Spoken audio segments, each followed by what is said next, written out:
the best ways to organize your stock, to keep organization of accounts. Spen, how did you keep organization with your accounts? I employed my mum. That is the best way. No. I tell you what though, if you've got some of them mature women, like older women knocking about, they are the best people to steam, measure, to do admin and things like that, because they are just happy to do that sort of stuff. If ever this is a bit of a sidetrack, if ever you are in a position to employ people, don't employ young people to do jobs like steaming and measuring, because they just won't want to do it. I'm not firing shots, I'm sort of firing shots. I know you don't want to steam and measure. I know that's for the oldie goldies, but that's all good because they enjoy it and they do a good job of it. So, Spen, what's this energy? No, guys, this video is all about the best ways to, that was the wrong one, the best ways to manage your stock and the accounts. So, for a long time, before I was in this building, how I used to organize the stock I had was that I essentially ran it from my parents' house. I got racking system, a bit similar to this, and I had it built up, and it was just folded clothes in sort of like these sort of like thin bags. So I had like a very smart storage system. I got all my information on the website. If anybody wanted any more information, I had to take it out of the bag and do it like that. And that was kind of how I organized the stock. I just had it there in terms of what I'd shop first to last, organized it by that. Then when we came here and working with like the luxury of more space, I worked on rail systems, I worked on category breakdowns, any way to simplify the looking process. You know how much of a nightmare it is when you can't find an item that you know is in your warehouse, but it's not where it should be.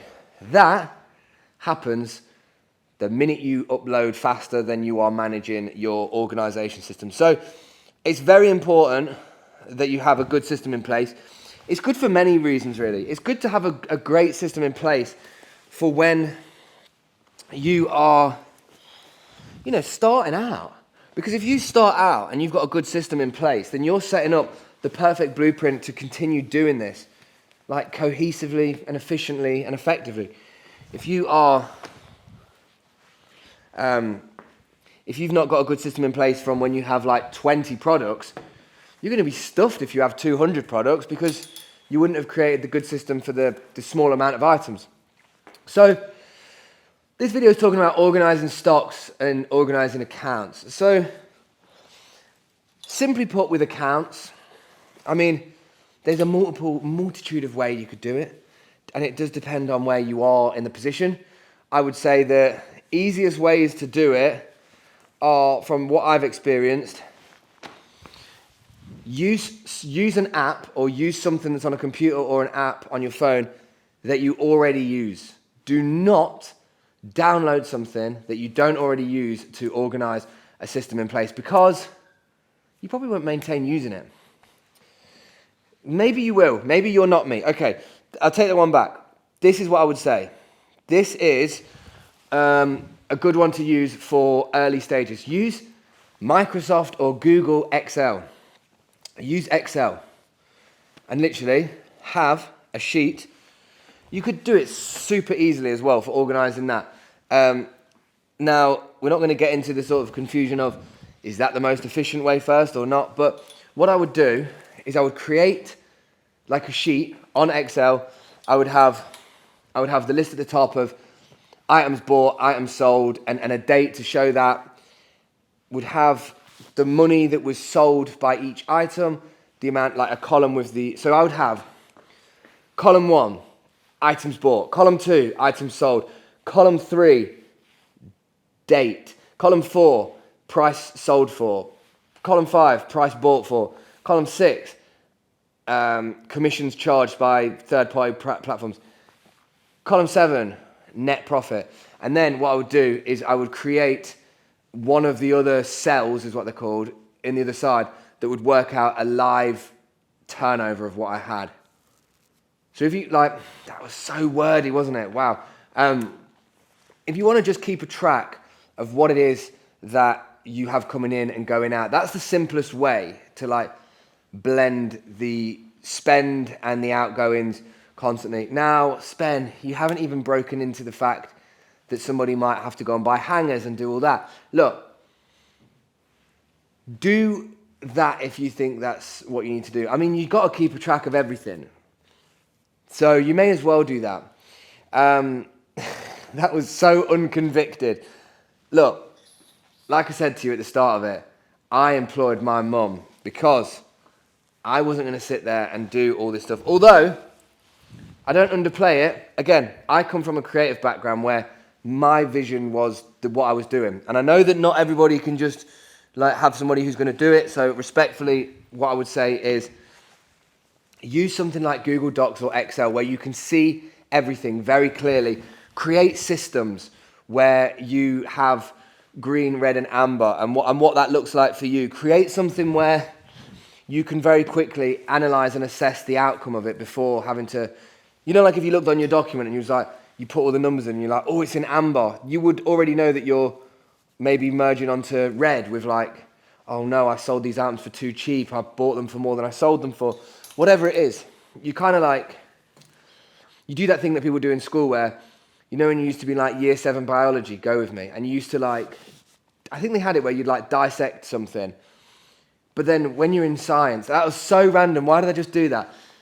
Basically what I'm getting to is in science or in topics like that, you constantly were analysing and writing down, and you were getting used to the practice of writing down what you've done so you understood where you came from. Because if somebody just puts an answer to a maths equation and they don't show you how they got there, you have no idea what the point of process of thinking is. So if you look at a document that you have after a month, every month, leave a review. Write a review on a different document, similar, and go, January 2024, sales 15, bought items 25, net profit minus 50 quid. Why was that? Oh, I bought this for this website. I did this for an item.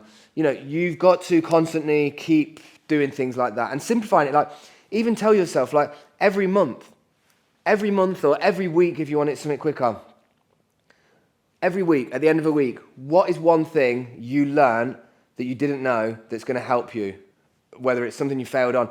You learn about prepaid labels on Vinted. You learn about taking photos of inner garment tags. You learn about how to measure the hips on a pair of jeans. Whatever it is, make a note and show yourself what you're learning each week with what you're doing. Because that way, you've got them accounts that show that and show you that you're making money or whatever you're doing. But you're understanding what you're learning about the whole industry and the ecosystem. And then that comes back to help you out. Do you know what I mean? You know what I mean. Keeping stock and organising stock, I would just say, you either do the obvious chronological from order of shooting it to putting it online in the order of like 1 to 100 type thing, or you bag it all up and you do what some people do that are eBay sellers, where they'll be like, this is box 0 to 100, this is box 100 to 200, and you just like, you fold everything and bang it all in there. I personally think don't fold and bag everything away, because it's better on rails. Just because if you have to deal with administration of people asking for more information, people will always ask for more information even if you add it all. And that's another good video about what information to actually add. I'll do that next time. When we talk about organising stock and we talk about organising accounts, they are very important and they're crucial, because if you are not building the Jenga blocks, if you're not taking the Jenga blocks, I'm going to get there. If you are not building the Jenga blocks right at the start of the Jenga block, then there's a much easier and higher probability of there to be a wobble at the top of it. If you create a strong foundation, you have less chance of movement at the top, which basically means if you create that order for 20 items, then when you have 200 items, you basically just scaling it by 10. And I believe in you. So yeah, there we go. I tell you guys, I've been here shooting these videos for quite a while now. So hopefully the quality of the content that I'm saying is still working. Hopefully you lot are enjoying these videos. And if you're not, then thank you for watching it to this point anyway. That's cool.